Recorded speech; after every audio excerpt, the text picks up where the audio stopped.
What's going on? It's your boy, Colin Matthews, aka Detective Facebones, aka Salvoid, aka Silex117, aka SodaChatty3D, aka Leaking Wing, and we're back at it again today with another Pussifer review. Today we're going to be covering The Remedy, and of course, as always, by The Remedy, I mean your remedy for your art. Have you ever felt like, man, I ain't going nowhere. I feel trapped. I feel stuck. I feel like I'm just spinning my wheels, making eternal left turns on the goddamn Daytona 500. Well, quit wheeling and dealing and feeling. Papa Cupster's gonna give you all the advice you need to carry on my wayward son, daughter, or non-binary child. We're gonna be covering some serious philosophical and psychological ground today. So put your pens away, put your listening ears on, and get ready, because you're about to do some hard time in the cell void. That sounded really harsh. Wow. That was supposed to be cool and inspiring, but it sounded like I was just putting everybody in prison. Roll the tape! Okay, so first of all, before I begin, I'd like to say, of course, as always, thank you so much for watching. So I don't edit my videos and pick out the music until after I've recorded this bit that I'm doing right now. So I'm going to take the chance to point out on my last video, Social Media Sucks. I used the EP Reclaim by Ryan Thomas, aka Empire. He's one of my 3 best friends from high school and roommate. Once again, that's Reclaim by Empire. That's I-M-P-Y-R-E. You can find it on Amazon Music, Spotify, or Apple Music.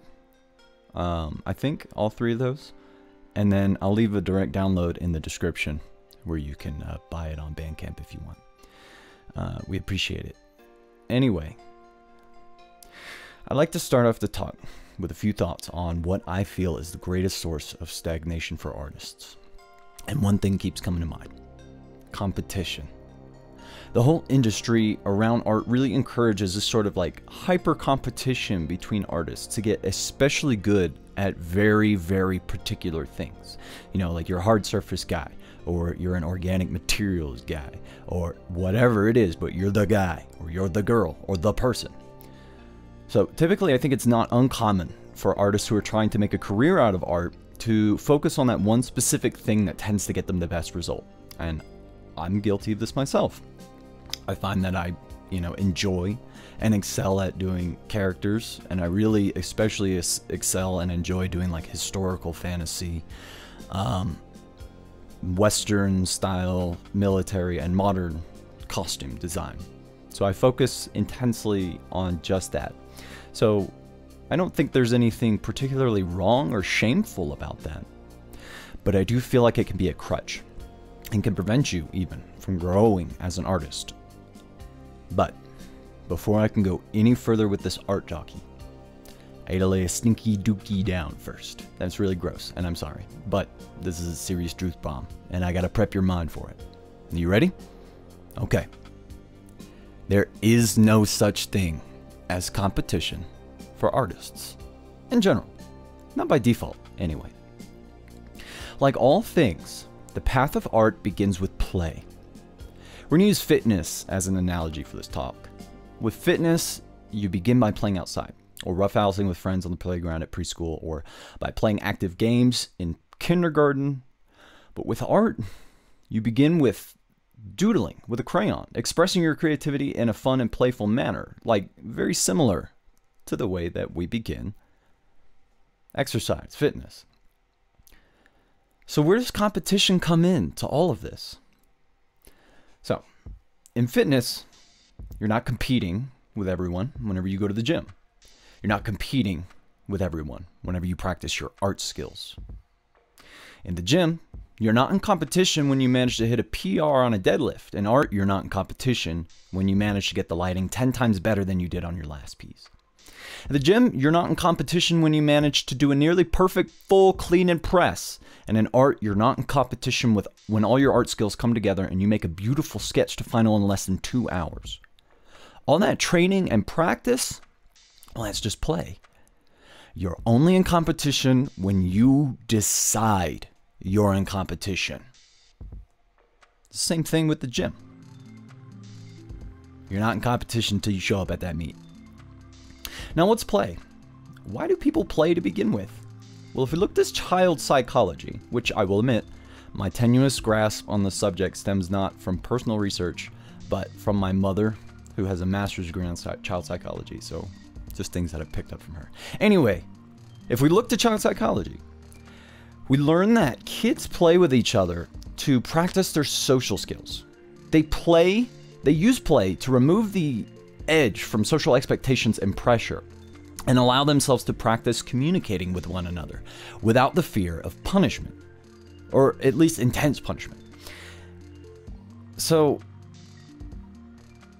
at this point, children haven't yet learned how to really hold grudges against one another. So, whenever one of them makes like a social no-no, they aren't ostracized from their entire life because of it, right? They aren't paralyzed by fear to make a mistake, because their own psychology subconsciously understands that the social pressures and constructs designed by their peers are just methods of play. They are ways to practice. The real world for them exists in the responsible hands of teachers, parents, and caretakers. Play is just practice for the real world. Play is training. So we can use that to our advantage. We can use play and that philosophy behind play. We can use that to create calm periods in our lives that allow us to truly just slow down and focus on observation in all things. We can create periods of play. We can use this time to assess our art without any external pressures, no feelings that we have to push ourselves to meet some self-imposed deadline or skill levels so that we can keep up with the competition, because we're not in competition. We've decided that we're practicing our skills. We've decided that we're training. We have decided we are playing. And we're going to squeeze every last bit of rest and relaxation we gosh darn can out of that time. But this can be a double-edged sword. So sometimes the best thing for you and your art journey is just to put yourself out there. A period of rest can so easily turn into a period of stagnation. It can go from growth to basically a metastatized tumor within a matter of weeks. And then you're right back where you started at the beginning of the video. So while the absence of pressure can really help us take it easy on ourselves emotionally and spiritually and physically, it can also do a lot of harm. Returning to our fitness analogy, you do most of your muscle growth when you're resting. Yes, absolutely. And if you don't eat and sleep, your muscles aren't going to grow. But if you don't give those muscles any resistance, if you don't give them anything to fight or struggle against, if you don't put that flipping weight in your hand and contract and extend the muscles and do the sets, your muscles won't grow. And then even still, if you go into the gym and you just go through the motions and just keep lifting the weights, the same weights that you're always lifting for the same reps, for the same sets, well, you're just spinning your wheels. It's right back at the beginning again. You know, you go into your studio and you just draw and paint the same thing over and over and over. Well, you're not giving yourself any stimulus for growth. You're not challenging yourself for anything. You aren't pushing the boundaries of your skills even a little bit. You're staying within the confines of what you can do. So you might be asking yourself, okay, Sal, you spent all this time talking up the psychological benefits of play. It's obvious you think we should all start playing with ourselves. But then you say, wait, forget all that crap I just said. You're just going to screw yourself up. So what the heck are we supposed to do, man? Make up your mind, Sal. You're tearing me apart, Colin. Wow. Here's a slight adjustment to the strategy. Train light or play light, but always train hard. What do I mean by this? Okay. So we have several conditions that we need to meet. Let's lay these all down on the table. Number one, we need to establish a stress-free environment for our growth. Specifically, we need to eliminate harmful stress. We are looking for anything that has a high chance to push us into a negative headspace and dropping it like a hot skillet. So this is things that we can do to work towards this. We can cut back on social media, eliminating harmful points of comparison between ourselves and far more skilled and experienced artists and other people in our lives. Number two, we can establish ourselves as newbie artists in small, niche, very welcoming communities like the Aquatic Moon Discord, Trent Kanuga's Discord. or small groups on DeviantArt made for artists who are learning. This provides us with an alternative to a digital community that we can meet our basic human need for socializing with others without opening ourselves up to unnecessary judgment from ourselves about strangers and acquaintances. And number 3, we can cut back on looking through ArtStation and DeviantArt homepage for artists who are leagues above our skill level. So that goes back to 1 and 2, but I think it's a really important point that needs to be driven home. So that's what we can do to establish a stress-free environment. Let's look at the second thing. What's the second thing we need to do? We need to establish goals for our growth. Now that we've eliminated harmful stress, we can get into a space where we can objectively look at our work and make the necessary adjustments without judging or condemning ourselves for any lack of skill or competency in our work. So what can we do to establish these goals? Okay, let's look at the things we can do. Number 1, we can spend some time comparing our drawings to real-life examples of our work. How does our work compare to the thing in the real world? How do you simplify the shape and form to get what we got on paper? What works and what doesn't work compared to the reference? Take notes on all these things. Spend some time making sure, this is number 2, spend some time making sure that your fundamental skills are up to par. Practice the basics, figure out what may be getting a little bit weak compared to everything else, and do that. Brush up those elementary skills. The third thing we can do is we can find subjects or objects that we find ourselves drawing often at a lower skill level than everything else. So things that we have a lot of difficulty in. And we're going to use step 1 and 2 from this subcategory in order to create the training patterns that we need to fix these things. Okay, so that's what that's how we do goals. That's how we tackle goals. What's the next thing? Well, we need to establish a pattern of tension and release for our training.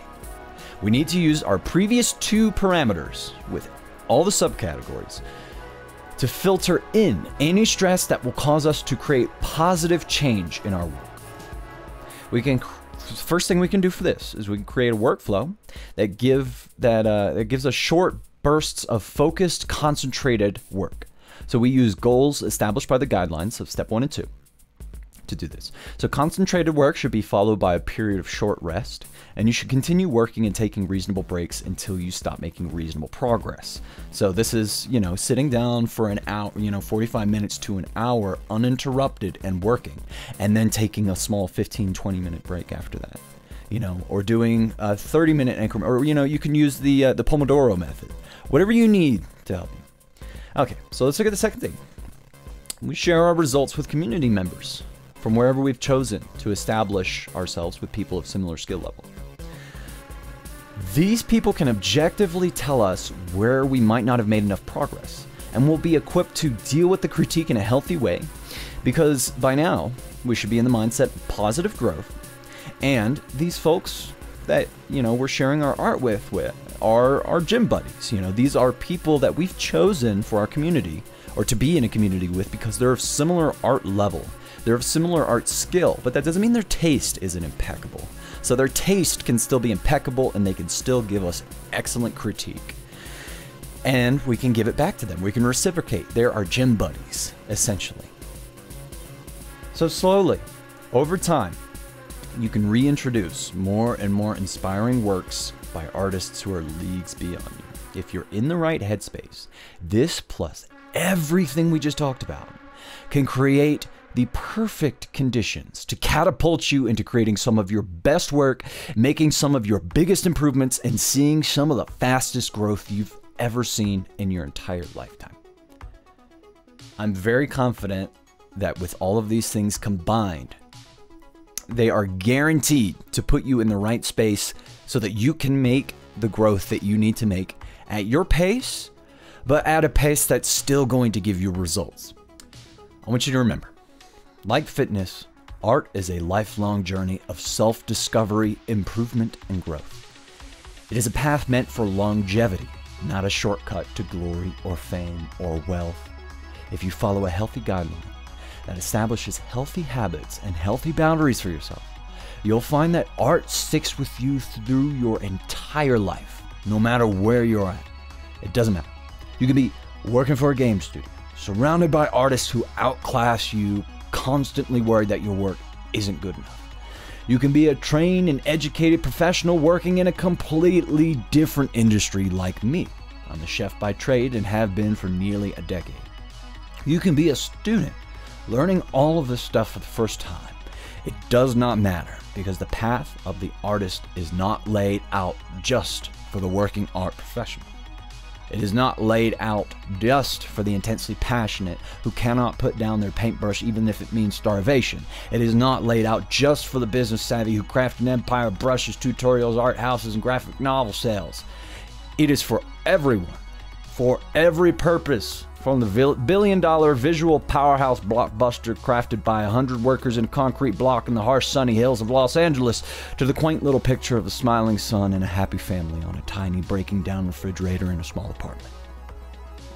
Art is for all of us, and we can all be brilliant, technically skilled, wonderful, genius, and truly, deeply inspired artists.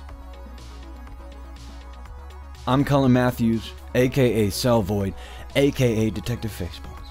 Thank you so much for watching, and I hope you have a wonderful day. If you ever come across any problems that seem truly insurmountable, remember, find a way through, around, or over.